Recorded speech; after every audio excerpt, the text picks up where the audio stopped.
Hello दोस्तों, welcome to Faiz motor octane. आज मैं आपको टाटा नेक्सॉन का जो फेसलिफ्ट है उसके बारे में बताने जा रहा हूँ। उससे पहले आप गाड़ी का कुछ वीडियो देख लेते हैं।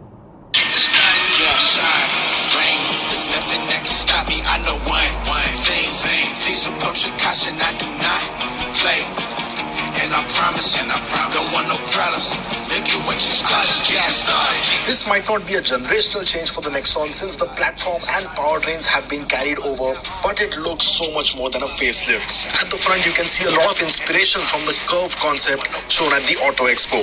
The face is heavily updated and it looks nothing like the Nexons of the past. The sleek LED DRLs get sequential turn indicators, the headlamps are now LEDs and have been moved onto the bumper. The grille is a mix of mesh and slat patterns, and there are also air curtains on the side for better aero.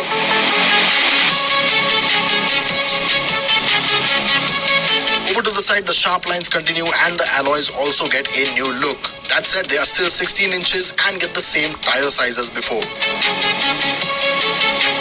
The classic Nexon look with the rising belt line and the sloping roofline along with the floating roof at the rear continues. There has been no change to the dimensions, so the length, wheelbase and the 208 ground clearance remain unchanged. At the rear, the connected LED tail lamps are sharp to look at and the rear wiper is tucked away under the spoiler for a clean look. This fearless purple paint shade is quite striking too, but let us know in the comments what you think of this supercar-like paint. Now, if you think the exterior is not that great, take a look at this. The interior has been completely revamped for the new Nexon, and that was one gripe people had with the older one, that it just felt too dated and old. Not anymore. Let's start from right to left. The steering is the big one because it is nice and large, quite chunky and good to grip as well, and you have this two-spoke design. Now, I'm not sure how many will appreciate this sort of glossy plate up here because it is extremely easy to smudge and get scratches on. In fact, it already has a lot of marks on it. The logo on the steering is also backlit, which dims down as you turn on the lights, so at night it won't be a distraction. Then you have the controls. You have the controls for the cruise control, the media settings, and everything is where you would expect it to be, very neatly organized. Inside is an instrument cluster, a 10.2-inch completely digital unit, and it is customizable as well. You can get your maps on there, you can change the dials, and you can have a lot of information on offer. Crisp, very detailed, and nice to look at.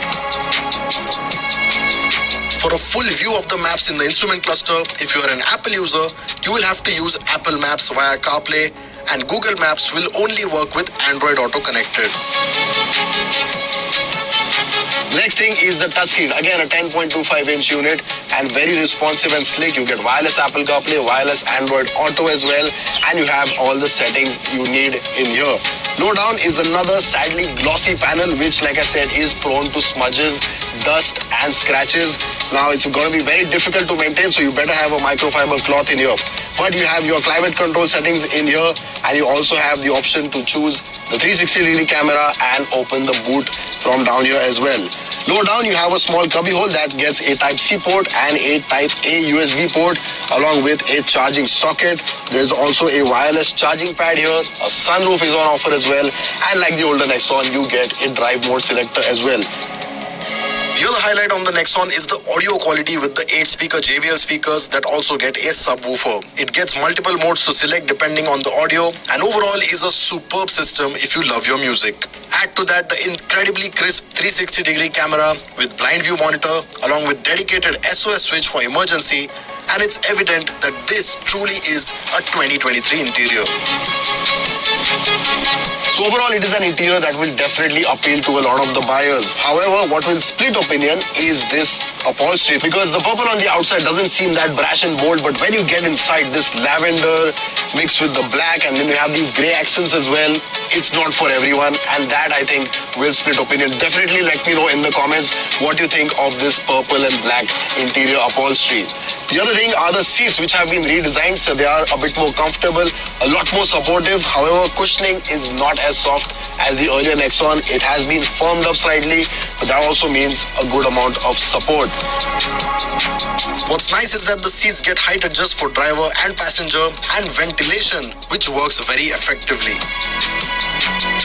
And lastly, you have the key, that is exactly the same as the miss out on ADAS, which the Hyundai Venue now gets. Now, since there has been no dimensional change to this updated Nexon, space in the back seat is the same as before, which means if you're over 6 feet, you're going to have barely enough room for your knees. Footroom is decent, but again, headroom is going to be your problem.